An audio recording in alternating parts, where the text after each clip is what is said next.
Hello, everyone. This is the 59th episode of the Soccernostalgia Talk Podcast. As always, this is Sean from Los Angeles, and I am joined by Paul from Shipley in England.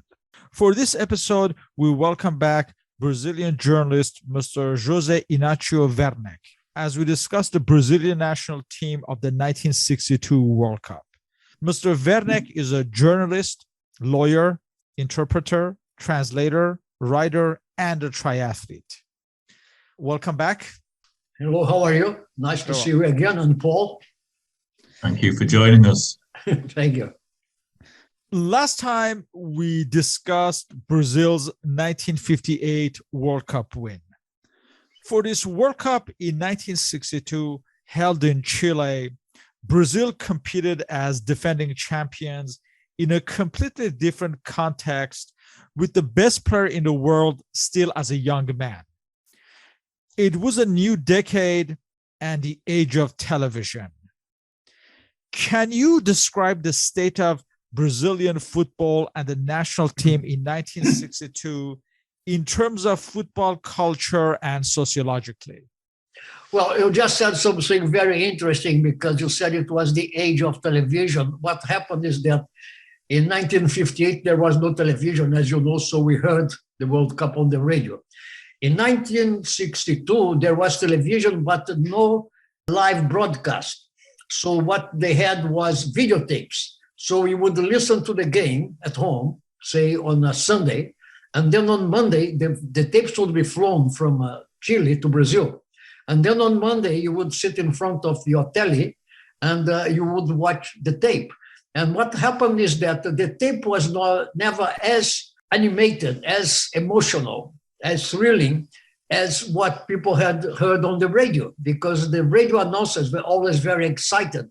And the tape showed the crude and cold reality of the game. And so people would say, oh, the game was not as good as the announcers were saying. They were crazy.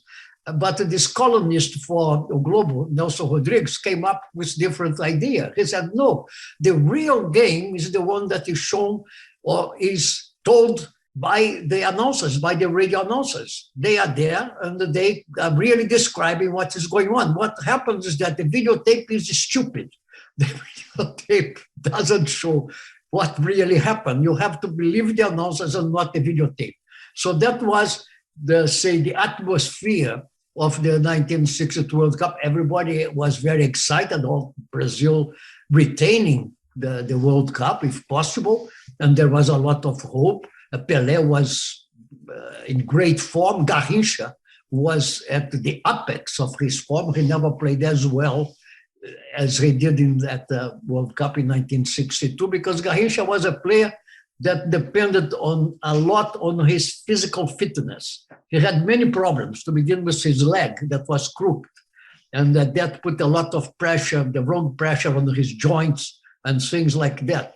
He used to drink a lot. He was not a serious athlete.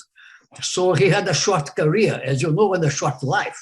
But in 1962, especially because Pelé had that problem in the game versus Czechoslovakia and was unavailable for the rest of the World Cup, Brazil depended 90% on Garrincha, and he corresponded. He came up, he delivered the goods. He had a fantastic World Cup. Ahead of the 1958 World Cup, Brazil and especially Pelé were an unknown quantity to the world at large anyway. But by 1962, Pelé was the most famous footballer on the planet, and Santos essentially told the world to cash in on his fame. Can you explain this transformation and the effect that it had on Pelé in particular? How he became and the impact on him of being recognized as the best footballer in the world. Yeah, he was very mature for his age. Was born in 1940, so in 1958 he was not yet 18, he was 17 years old. And he was still a boy. After that, he grew up, and he not only gained stature, height, but especially muscle build. He was very strong, he had very big size, he was a very strong footballer. He was on his way, I would say that he was still on his way to become really the best footballer that at least I ever saw. Because, for instance, the year before 1962, Santos played for what they were called, it was called at the time Intercontinental Cup, but was really the Club World Cup, because it was the winner in South America versus the winner in Europe. There were no other teams in the world that could compare with them. And Santos played Benfica over 2 games. The first one was at Maracanã. Santos won 3-2. But what was really the cherry on the cake, if this is the right expression, was what happened in Lisbon when Santos went ahead 5-0, and only at the end kind of slowed down, and Benfica could score 2 goals. And Pelé had a performance that everybody hailed as incredible. It was after that, especially, I think, that Pelé became acclaimed as the best footballer in the world. In 1962, what happened, and this is a mistake that many people make.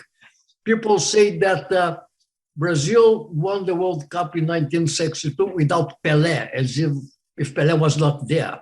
Pelé was there. Pelé played the whole game versus Mexico. He scored a goal, and he made the cross for Zagallo to score the other goal. And he was on the field, on the pitch, playing Czechoslovakia. He hit the post with a shot from outside the box, and after that, he pulled the muscle. And at that time, in the World Cup, not in other tournaments, but in the World Cup, there were no substitutions. If a player got injured, he had to stay on the pitch, or he had to leave and go to the dressing room, but he was not replaced by anybody. So this is when Garrincha started to shine, because on that game, what happened is that Pelé went to the right. He started to play as an outside right, and Garrincha came to the middle. And then Garrincha had a fantastic game against Czechoslovakia. And after that, when Pelé was not available anymore, then Garrincha was again playing as an outside right. And Amarildo came up for Pelé, which was also a very successful substitution. Amarildo was a player that was not of the same caliber as Pelé, but he played well. He scored very important goals, including the final against Czechoslovakia. But when people say, 1962 Pelé didn't play, they forget that Pelé played the whole game plus a good part of the second game versus Czechoslovakia. But the big name of the World Cup in 1962, no doubt about that, was Garrincha. As defending champion, Brazil did not have to qualify. Ahead of the World Cup, Brazil played friendlies in April and May with double matches against Paraguay, Portugal, and Wales to finalize the squad. The national team management chose to maintain the backbone of the 1958 squad. In the end, as many as 9 out of the 11 of the 1958 would start the World Cup in 1962. This is almost unheard of, more or less, a squad remaining intact in a 4-year period. Were there any doubts from the press or otherwise, given the advanced age of some of the players? For example, Nilton Santos was 37 years old during the World Cup. Yeah, there were doubts. Djalma Santos was also not very young anymore. Bellini was not playing anymore. He was replaced by Mauro, if you remember that. Orlando was not playing. He was replaced by Zózimo. And there were doubts, especially, as you said, about Nilton Santos being already 37 years old. And Aimoré Moreira, who was the coach, he was experimenting. And he was, for instance, trying with Altair, a left back who played for Fluminense. Altair was, say, almost the opposite of Nilton Santos. Nilton Santos was a big guy, strong. Altair was very kind of small and very thin, a different kind of player, had a lot of very light player. So he had a different style of play than Nilton Santos. But in the end, I think just before going to the World Cup, going to Chile, Aimoré Moreira, who was replacing Feola, as you remember, he made up his mind and he decided to go with Nilton Santos, and he decided to go with Djalma Santos. And if my memory serves me well, they both played all the games. Yes. In the World Cup. And Djalma Santos was very important in the final when he crossed that ball that Cruyff let go, and Vavá scored. That was the last goal of the World Cup. So Brazil, Zito was playing. Amore Moreira had also experimented with some other player like the King from Flamengo, but in the end, as you said, it was almost the same team. The main difference being that because of Pelé's injury, Amarildo was playing for him. Vavá was still the center forward. Zagallo was still the outside left. So that's what happened. The main concern about the squad seems to have been the central defensive positions. As you just said, Bellini, the 1958 captain, was out of the reckoning. And also Orlando and Mauro was coming in, and Zosimo, along with Calvet and Zekina, also competing. Can you talk about that, the central defensive positions in the squad? Yeah, I think that Mauro played very well. I actually think that technically, Mauro was better than Bellini. He didn't have the same aura, the same personality, like Bellini was the natural captain of Brazil. You know, there is a statue of Bellini in front of Maracanã Stadium up to today. The statue is still there. Bellini was a kind of a real leader. Mauro was more of a technical player, but played very well. Zosimo, I don't think was as good as Orlando. But in the end, you know, Brazil won the World Cup, and that was no big problem. There was a lot of doubt maybe in midfield. Another player who was coming back from a not very happy experience in Europe was Gigi. There was that famous controversy about the rivalry between Gigi and Di Stefano in Real Madrid. They didn't get on. Di Stefano, of course, was the owner of Real Madrid, and any player who wouldn't be in a friendly terms with Di Stefano would not play. That's what happened to Gigi. And so many people were expecting the World Cup to be a shock between these two great players. And in the end, Gigi played, as I remember well, all the games for Brazil, and Di Stefano didn't play one single minute for Spain. He was there more of a spectator, as a tourist, than a player, really. Let's remind everyone, in the aftermath of the 1958 win, Didi had joined Real Madrid. And as you mentioned, Alfredo Di Stefano did not look kindly to his transfer and froze him out. And Didi was forced to leave shortly thereafter. Given this disappointment, there were some questions about Didi, and there were some rumors that he might be replaced by Mengalvio in the squad. Was this replacement ever truly a possibility? I don't really think so, because if Didi was in good shape, he had to be the first choice, because Didi really was one of the best midfielder ever that I saw in my life. It's difficult to think of another man in midfield for Brazil who had such influence as Didi had. Mengalvio was important because Mengalvio was part of the Santos team. So Santos had a very well-known forward line with Dorval, Mengalvio, Coutinho, Pelé, and Pepe. And here you have another story that in 1962, for the second World Cup running, everybody was saying Pepe was going to be the first choice, and he was not. It was Zagallo. Both in 1958 and in 1962, there were people saying Pepe is a much better player than Zagallo. He had a very powerful shot. He was very important in an offensive scheme, but Zagallo was the player who did the link between midfield and defense and midfield and attack. So the role that Zagallo played was very important. So I think that Mengalvio was never really a threat to Didi. Only if Didi was injured, like what happened in 1958. People also said Moacir from Flamengo. Many people say, oh, Moacir should play, but in the end it was Didi who played.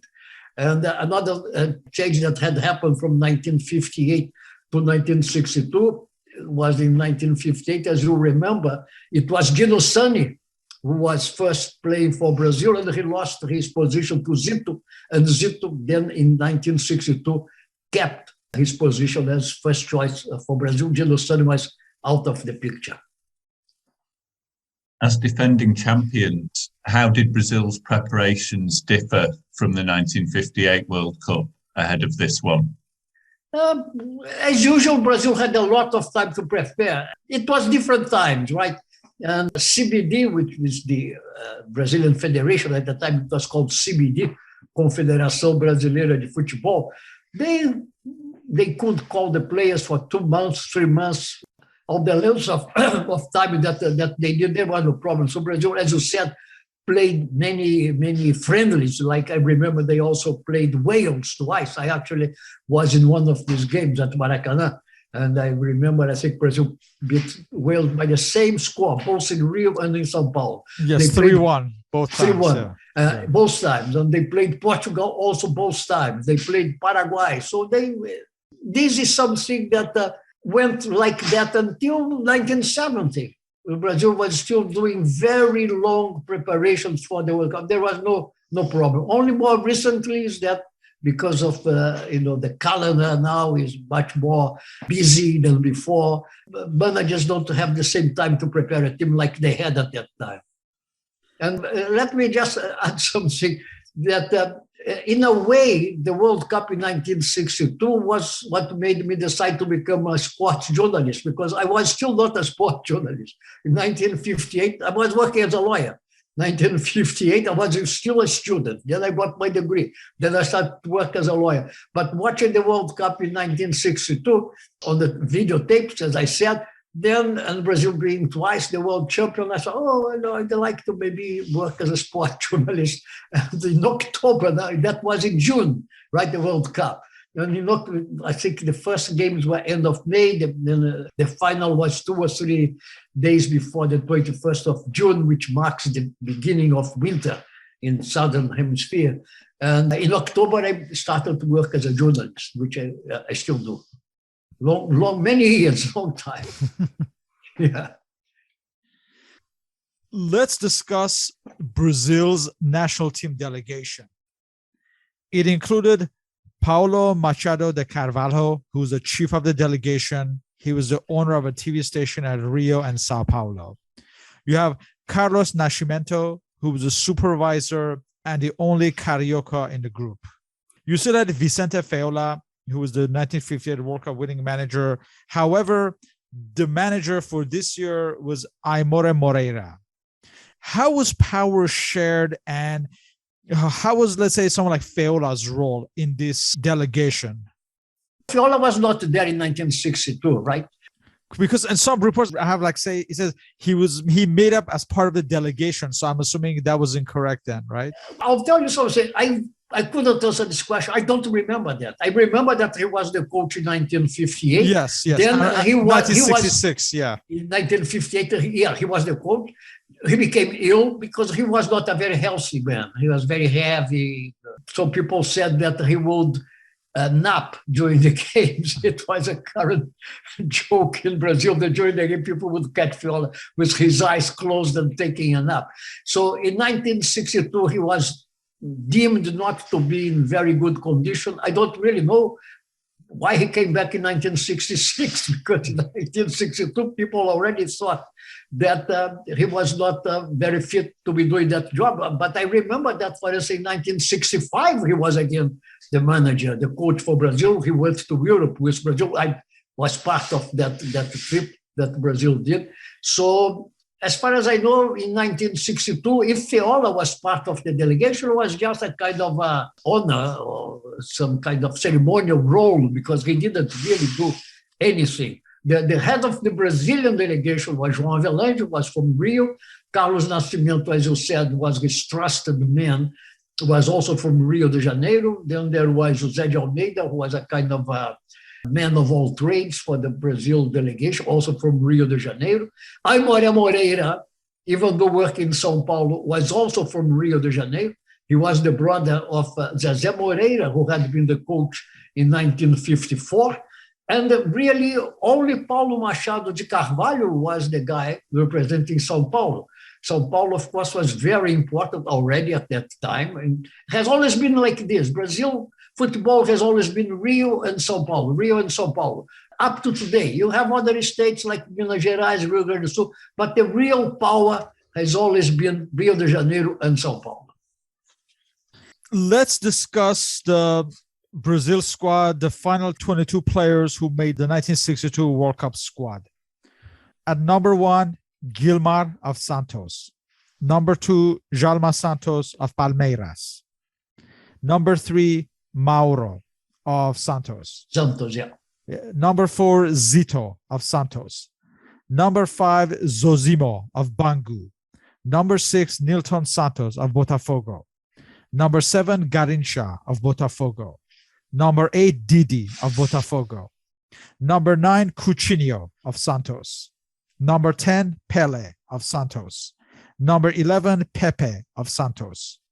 Number 12, Jair Marinho of Fluminense. Number 13, Bellini of Sao Paulo. Number 14, Jurandir of Sao Paulo. Number 15, Altair of Fluminense.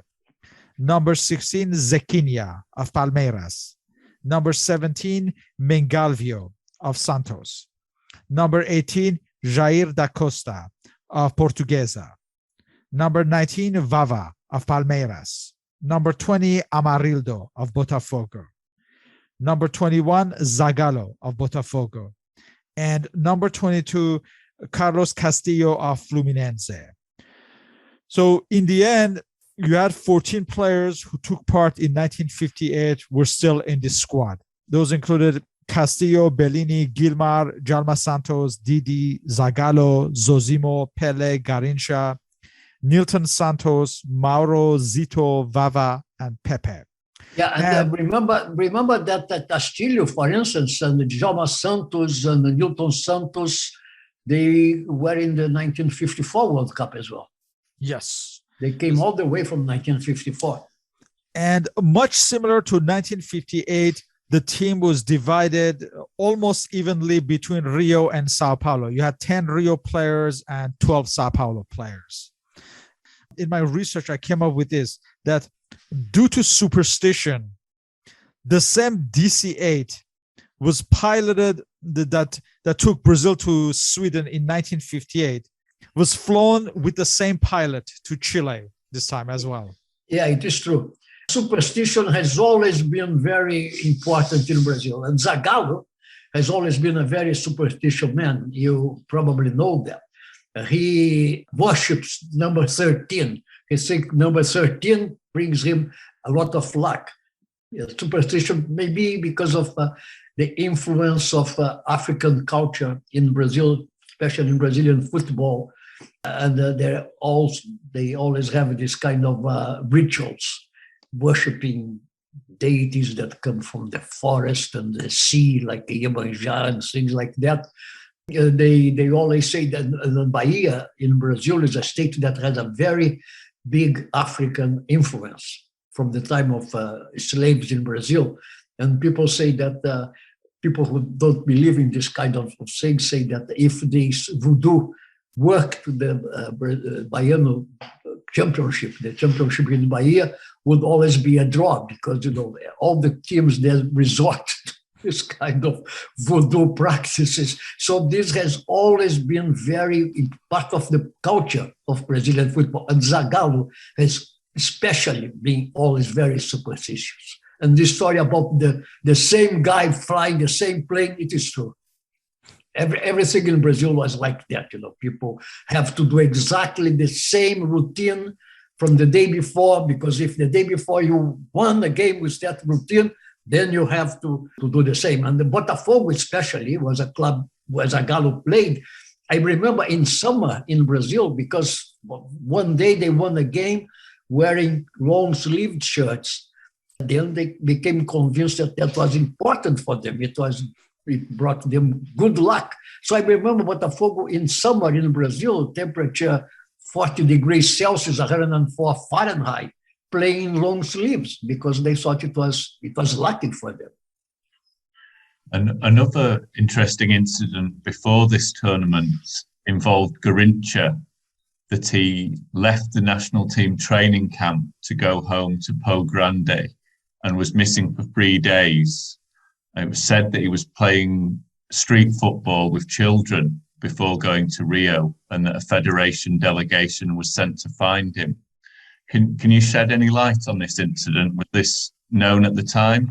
Well, I don't particularly remember this incident, but all these stories that relate to Garrincha, they have some truth behind them, because that is the way he was. He was like people say, a child of nature. He didn't have the same mindset that, for instance, you would find in modern footballers like Lionel Messi or Cristiano Ronaldo. Football for him was something that brought him joy, and he would play with his friends. He would rather be playing with his friends, what they call informal football, a pelada, they call it in Brazil, because you don't even need to wear a shirt or boots or anything. He would rather be doing these things, and so he would disappear. People would have to go and, hey, where is Garrincha? Let's go find him. We need him to play tomorrow. And as I said, he would unfortunately drink a lot, and that shortened his career. Another story that I stumbled across while researching was that apparently there had been predictions that Pelé would be injured because he was playing too many matches. And it was even said that Pelé had requested the chief of delegation, Paulo Machado de Carvalho, not to go to Chile, but he was convinced otherwise. Is there any truth to this? What happened at the time is that Santos was requested all over the world. So Santos and Botafogo, because of Pelé playing for Santos and Garrincha playing for Botafogo, they would go on tours. They would play the Rio de Janeiro Championship, the São Paulo Championship, the Rio São Paulo, the two tournaments together championship, and they would tour all over the world. They would go to South America. This was part of Brazilian football calendar at the time. Every year, these teams would go to Europe, and they would go to Mexico, and they would go to Central America, and they would go to Peru, they would go to Bolivia, to Colombia, even to the United States, and they would play an enormous number of games in the space of a year. So the players were playing almost one game every 2 or 3 days, and of course, a player like Pelé, I remember there were contracts that said that if Pelé didn't go on the pitch, Santos wouldn't be played as much. They would be played so much if Pelé was playing. But if Pelé, for some reason, was not available, then they would only get half the money. So he was requested to play too many games. And there was a famous incident, I believe it was in Colombia, when Pelé was sent off. And the public became so incensed that he had been red carded by the referee. At that time, there was still no red card. It was just the referee would say, off you go. Anyway, he was sent off, that there was a revolt, and they demanded that Pelé come back to play, and that happened. So that gives you an idea of the amount of games that a player like Pelé and a player like Garrincha would have to play. Garrincha would play getting injections, shots in his knee because of the pain he was suffering, experimenting in his knee. But he would play like that because Botafogo depended on him to make money. Let's go to the World Cup itself. Brazil were based in Viña del Mar and played their matches at Estadio Sausalito. So on May 30th, they were paired against Mexico. And let's remind ourselves, Brazil were in a Group C with Mexico, Czechoslovakia, and Spain. So for this first match against Mexico on May 30th, you have the following lineup for Brazil. Gilmar, Jalma Santos, Mauro, captain of the side, Zozimo, Nilton Santos, Zito, Didi, Garrincha, Vava, Pelé, and Zagallo. Like we mentioned, it's almost identical to the 1958 side. And let's just mention that we mentioned that Mauro started in defense and captained the side. There are reports that just 2 hours before the kickoff, there were talks that Bellini might start this match. But in the end, the Brazil management chose Mauro because it was believed that he was in better shape physically. Yeah, he was, no doubt about that. As I said in the beginning, I said that Mauro was a better player than Bellini. And I don't really think there was a lot of doubt that he would play, because if you go to the friendlies that you mentioned, like the ones against Wales and against Portugal and Paraguay, if I'm not wrong, I think Mauro was playing, not Bellini. So why would Mauro be playing in these friendlies that were a preparation for the World Cup and not playing the World Cup? I think maybe there were lots of people in newspapers and radio that would say, oh, Bellini is very important because of his personality. But technically, I don't have any doubt that Aimoré Moreira had made his mind about playing Mauro. Yes. And he, as I remember, I think he played all the games. And yes, he played every well. game. Yeah, yes. Yeah. And as far as the match itself, Brazil won 2-0 in the 56th minute. Pelé crossed from the right side and Zagallo scored with a diving header. And in the 73rd minute, Pelé scored a brilliant solo goal. He went past a few opponents and struck with a ground level shot. Next we come June 2nd, Brazil playing Czechoslovakia, they would incidentally also play in the final. So for this match, again, all the matches at Viña del Mar at Estadio Sausalito. You have the following lineup: Gilmar, Jalma Santos, Mauro, captain of the side, Zosimo, Nilton Santos, Zito, Didi, Garrincha, Vava, Pelé, and Zagallo.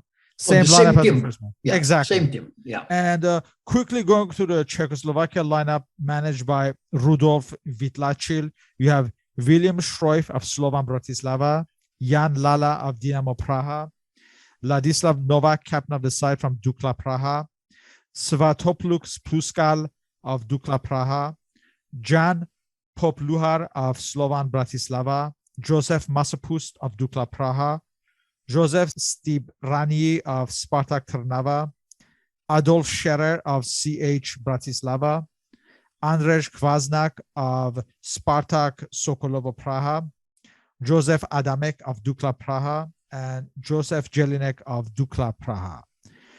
This is the match where I mentioned in the 25th minute, Pelé was injured with a shot that hit the post, and he would play on the left wing in the second half. After the match, the Brazil doctor, America, estimated 10 to 12 days off.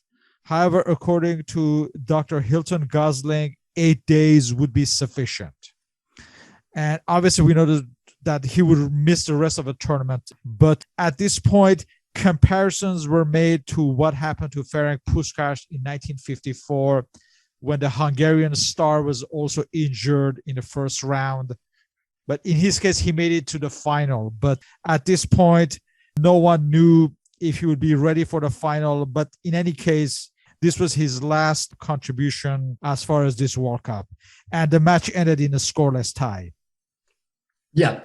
As I said before, I think that when Pelé got injured after hitting the post and he pulled the bus, I think he went to the right to play an outside right, and Garrincha came to play in the middle and played very well. And after that, of course, all the newspapers were saying every day, yes, oh, Pelé is doing treatment. He's putting warm towels, hot towels on the muscle, to be in shape to play. So every day it was about the same thing. But they realized that there was no way that Pelé to play. I think all this speculation is just because the newspapers need to write about what is going on or what not is going on. So, it became the central story of that World Cup. But he was really in no condition to play, and he didn't play. One thing that I think was very interesting, as I said before, and I think you mentioned as well, at that time the players could not be substituted. So he had to stay on the pitch, or didn't leave, but he had to stay. So he was just playing on the outside right as a right wing, on the right wing. And there was a ball that was passed to him, and he couldn't do anything with the ball because he could hardly move. And there was a famous scene, I think it was Masopust, that the Czechoslovak player didn't tackle Pelé. He just stood there respectfully, I'm not going to take the ball away from him. So Pelé passed the ball to the side. That was the only thing. He was no threat to anybody. He was just, like they used to say in Brazil, he was just stopping the ball from going out of play. Right? The ball wouldn't cross the line and go out of play. And the Czechoslovak player, respectfully, that became very famous at that time, just stood there and didn't challenge him. Pelé was out, and he would be replaced by Amarildo in the squad. And Amarildo's advantage was that he was teammates at Botafogo with Didi, Garrincha, and Zagallo. And I believe the management felt that he could combine better with his players that he played day in and day out at Botafogo. For Brazil's third match in the group on June 6th, they took on Spain. For this match, we have the following squad: Gilmar, Jalma Santos, Mauro, captain of the side, Zosimo, Nilton Santos, Zito, Didi, Garrincha, Vava, Amarildo of Botafogo, and Zagallo. And quickly going over the Spain squad managed by Pablo Hernandez Coronado, you have Jose Araquistain of Real Madrid, Rodri of Barcelona, Gracia of Barcelona, Verges of Barcelona, Echeverria of Atletico Bilbao, Pachin of Real Madrid, captain of the side, Kolar of Atletico Madrid, Joaquin Peiro of Atletico Madrid, Ferenc Puskás, now a naturalized Spaniard from Real Madrid, Aderaldo of Atletico Madrid, and Paco Gento of Real Madrid. So no Di Stefano in the side. For this match, Spain would take the lead in the 35th minute when Adelardo, after a combination play with Puskás, scored with a ground level shot from the edge of the box. In the 71st minute, Pelé's replacement, Amarildo, would score his first goal when he side-footed Zagallo's cross from the left side. And in the 86th minute, he scored the winner. Garrincha crossed from the right side, and Amarildo headed in the winner. Pelé's replacement had been a success. And in fact, Pelé had told Amarildo that it's God that has given you my place. You have to be worthy. And he certainly was. And Brazil qualified to the next round with this win. Another thing to point out that as far as the Brazilian tactics, as you know, when the World Cup started, Zito and Didi were in the midfield. Didi was on the left and Zito was on the right. However, in the Spain match, Zito did not feel comfortable being on the left. So at halftime, Didi suggested to change his position as he was feeling better. And Didi accepted. And from then on until the end of the World Cup, Didi would play on the right side in the midfield. That was a minor tactical change. We go to the quarterfinals. And on June 10th, still at Vina del Mar at Estadio Sausalito, Brazil took on England. For this match, we have the following squad: Gilmar, Jalma Santos, Mauro, captain of the side, Zosimo, Nilton Santos, Zito, Didi, Garrincha, Vava, Amarildo, and Zagallo. And again, from the Spain match onwards, this was Brazil's squad to the end. Going through the England lineup managed by Walter Winterbottom, we have in goal Ron Springett of Sheffield Wednesday, Jimmy Armfield of Blackpool, Ray Wilson of Huddersfield Town, Bobby Moore of West Ham United, Maurice Norman of Tottenham, Ron Flowers, who just passed away a few days ago, of Wolverhampton Wanderers, Brian Douglas of Blackburn Rovers, Jerry Hitchens of Internazionale Milan in Italy, captain of the side, Johnny Haynes of Fulham, Jimmy Greaves of Tottenham, and Bobby Charlton of Manchester United. This was the match where Garrincha would take center stage in the World Cup. He would score the first goal in the 32nd minute when he headed in Zagallo's corner from the left side. In the 39th minute, England tied the match. Greaves' header struck the bar and Hitchens scored from the rebound. In the 53rd minute, Brazil took the lead. England goalkeeper Ron Springett could not hold on to Garrincha's shot from a free kick, and Vava would score from the rebound. And Garrincha himself, in the 59th minute, would score Brazil's third from a long-range shot. Another incident that is much talked about from this match is that early in the match, a black dog ran onto the field, and eventually Jimmy Greaves caught it, although it was said that the dog urinated on him. After the match, much of the local press wanted to interview Jimmy Greaves about catching this dog. But as far as the football itself, Brazil defeated a strong nation and seemed headed for another victory. Yeah, that was one of the most interesting matches. Not very difficult for Brazil, truth to be told. The match against Spain was much more difficult than the one against England. England had very well-known players, like you mentioned, Bobby Charlton, Bobby Moore, Jimmy Greaves, very important players. But I don't really think they were a real threat. Brazil and Garrincha really was the man of the match. England had beat Argentina before. They were in the Rancagua group together with Argentina. But that game was not very difficult for Brazil. They would advance to the semifinals, and on June 13th at Santiago at Estadio Nacional, they would take on the hosts Chile. For this match, again, Brazil presented their standard squad. Gilmar, Jalma Santos, Mauro, captain of the side, Zosimo, Nilton Santos, Zito, Didi, Garrincha, Vava, Amarildo, and Zagallo.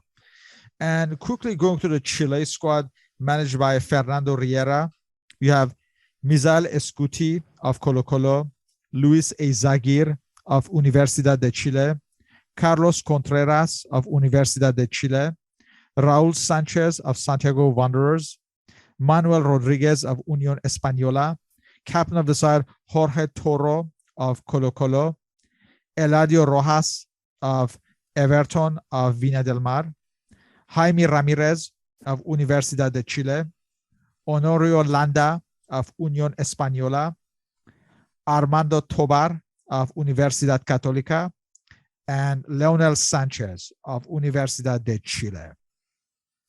So Brazil would take the lead in the 9th minute. Zagallo crossed from the left side. Vava attempted an overhead kick, but missed. Eventually, the ball was passed to the edge of the box, and Garrincha just blasted it into the net. Brazil doubled the lead in the 31st minute. Zagallo's corner from the left side was headed in by Garrincha. And again, this was another match where Garrincha would just take center stage. So already 2 goals in this match, along with the 2 goals against England. In the 41st minute, Chile pulled the goal back when Toro scored from a free kick.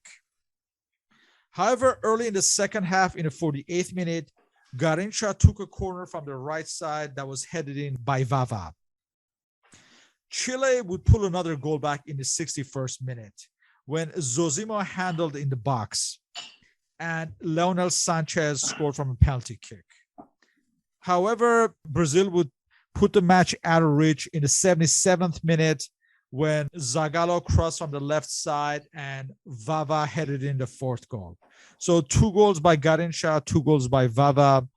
Brazil won the semifinal to reach the final. However, there was some controversy in this match. The Chilean Landa was sent off in the 80th minute, and Garrincha himself was sent off in the 83rd minute for retaliating after being constantly fouled. Now, the interesting thing is that he was not suspended for the final, as normally he should have been. There was a disciplinary hearing that was to take place the following day. The evidence hinged upon the report of the Uruguayan assistant referee Esteban Marino. And Marino missed his hearing. He did not appear, so Garrincha was clear to play for the final. And of course, there are conspiracy theorists who say that he may have been bribed by Brazilians to miss this hearing.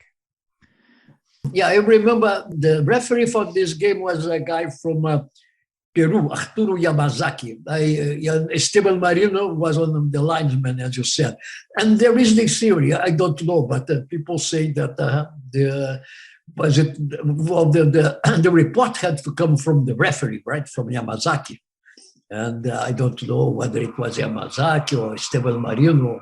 I don't really know what happened, but the story is that he should have been suspended according to the rules. So Brazil made some arrangements. I don't know exactly what. And Garrincha played the final. And without Garrincha, the story could have been very, very different. What is interesting, I was paying attention to the lineup that you mentioned. I think that from the second game, that was versus Czechoslovakia, and then in the third game when Amarildo came up for Pelé, because Pelé was injured, Brazil played all the games with the same lineup. There were no other changes. So that was very, very important for the cohesion of the team. And of course, if Garrincha hadn't played the final, it would have been a disaster. Now, what happened exactly? It's left to speculation, but the theory is that, and I believe that something very strange happened, that the Garrincha was not suspended as he should have been. What exactly happened, I don't know. But these are things that happen in World Cups. Brazil, 4 years later, would complain a lot about the so-called shenanigans that happened in the 1966 World Cup in England, involving not just Brazil, but Uruguay and Argentina, that famous incident with Seratin, things that happen in the background. They are never completely clarified. In the end, Garrincha was clear to play for the final, and the final was at the same venue at the Santiago's Estadio Nacional on June 17th against Czechoslovakia, whom they had played in the first round. For this match, again, Brazil played with the same lineup. Gilmar, Jalma Santos, Mauro, captain of the side, Zosimo, Nilton Santos, Zito, Didi, Garrincha, Vava, Amarildo, and Zagallo.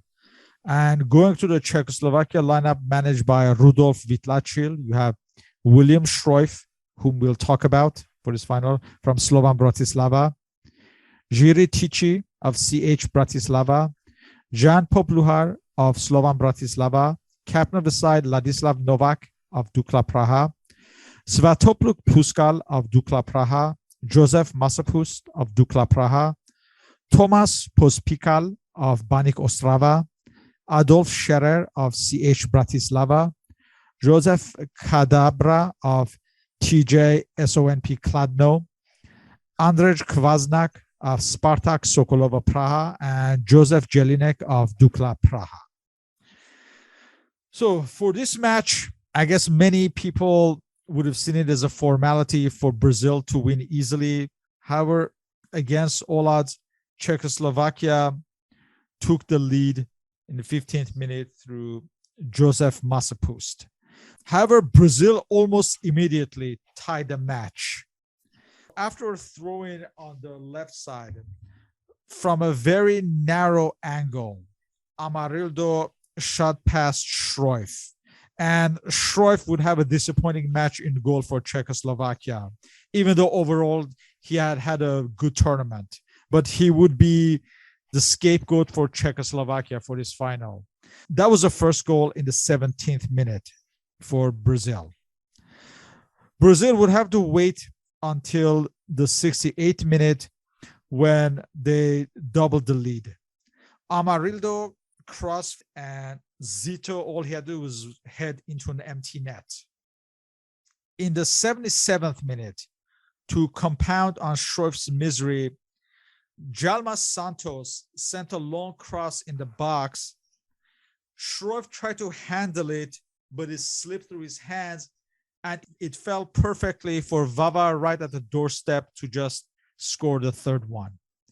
And Brazil had retained the World Cup and became, after Italy 1938, the first nation to win back-to-back World Cups. And incidentally, Vavas also became the first player to score in consecutive finals as well.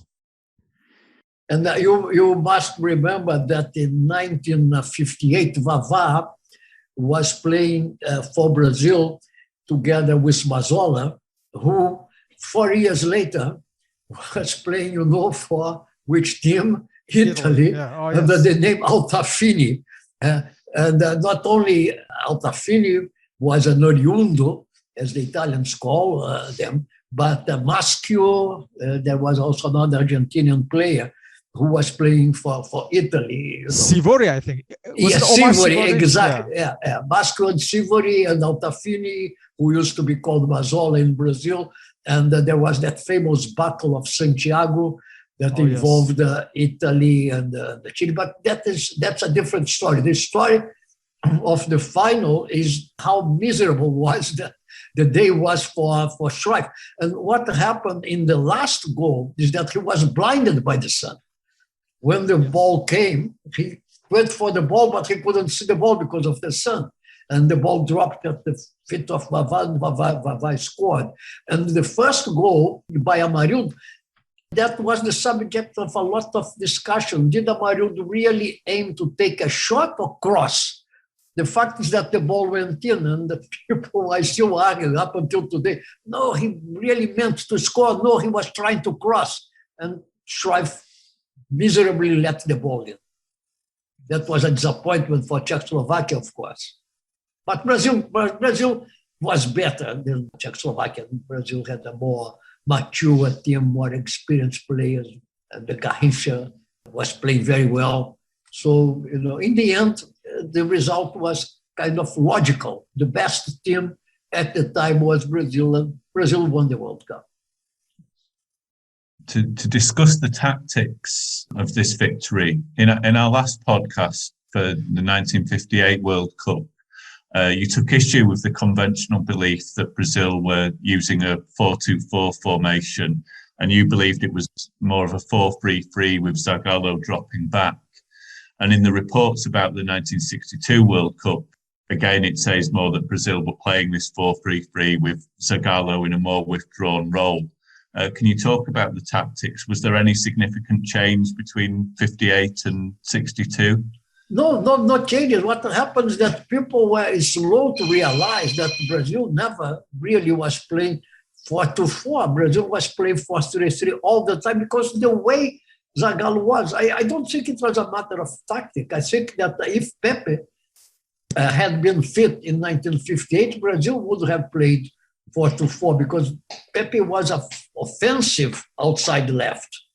The same thing would happen in 1962. Naturally, Pepe would be going forward and scoring and not thinking too much about coming back to help the midfield. I don't really think it was something that depended on the coach. It depended more on the player who was on the pitch. And that was the way Zagallo, it is like Gerson, for instance, who played later in 1970 for Brazil.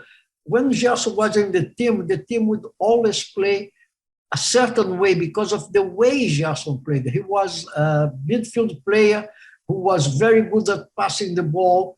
He was not very defensive-minded, but he liked to play kind of back near the box, his own box, because he would like to launch these very long passes. So, it was the player who made the tactic and not the tactic who made the player.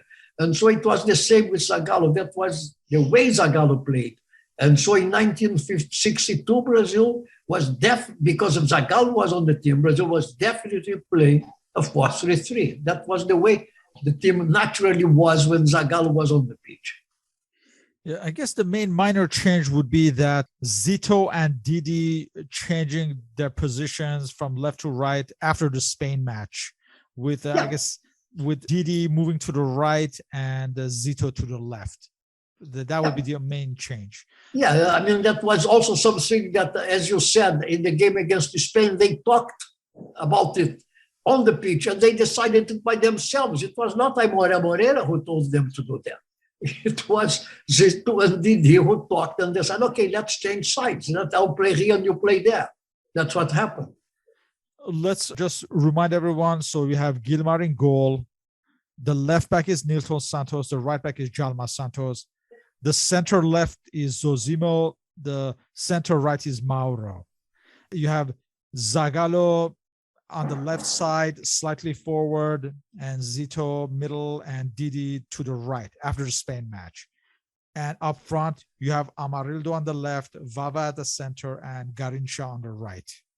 So that's the tactical breakdown. Getting back to Amarildo, in retrospect, with him in the side, did Brazil play differently had Pelé remained in the side? They basically were the players for that number 10 kind of player. Not the center forward, but what they used to call at the time in Portuguese, ponta de lança, the hand of the spear, the spearhead, right? The guy who would play off the center forward, would play a little behind the center forward and take advantage of the balls that spilled back and go back to midfield, be part of the build-up of the play. And Vava, always the man in the box, the finisher, and the man who would hold the defense back and play with his back to the goal, play the ball back to Amarildo. So Amarildo basically was the same kind of player, not as good as Pelé, but the same kind of player that Pelé was. And Amarildo was a very enthusiastic, forceful, determined player. And also going back to that columnist that I mentioned before, Nelson Rodrigues, that was talking about Garrincha and things like that. And he also said that Amarildo, he gave him the nickname the Possessed, because he played in such a way, he reminded me of a Dostoevsky character in the books by Dostoevsky, the guy who has a lot of rage and plays like that. That was the kind of player that Amarildo was. He was extremely physical, not a big guy, but the way he was, the way he played was a lot of physicality and enthusiasm.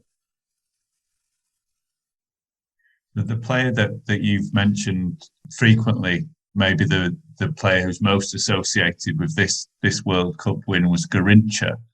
And do you think that he stepped up his game after Pelé's injury, or was he already at that level?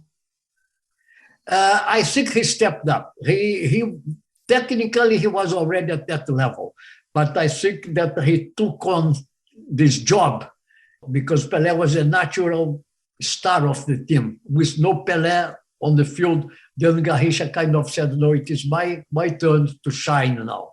I can do it, and I will do it," and he did it. People watching at home, as I said, they were watching the videotapes that colonists said the videotape is stupid, but in this sense, the videotape was not stupid at all, because the videotape showed Garrincha doing a wonderful job for Brazil. He was the main player for Brazil after Pelé was injured. And did he sustain his game in the years after this? Was he at the same level, or was this the absolute peak of his career? Oh, that was the peak of his career, but not because of any technical reason, only because of physical reasons. Because he, as I said, would play for Botafogo taking shots on his knee, because he had a degenerative problem in his knee because of the way he was. His cartilage was worn out. He didn't really have the physical fitness to play, and Botafogo would play him anyway because they needed to make money, and they wouldn't go doing tours abroad if Garrincha was not available to play. The same thing happened with Pelé in Santos. So his career and his style of living, his lifestyle, which was not healthy anyway, he had a wife, lots of children. He started having an affair with a famous singer in Elsa Brazil. Soares. Yeah, Elsa Soares, exactly. So his lifestyle was not conducive to he staying at the top for a very long time. He shone very brightly, but for a short time. In 1966, he shouldn't even be playing for Brazil anymore. He was not fit to play. What was the reaction to victory at home in Brazil? Was there a celebration comparable to 1958, or was victory just seen as the natural order of things at this point?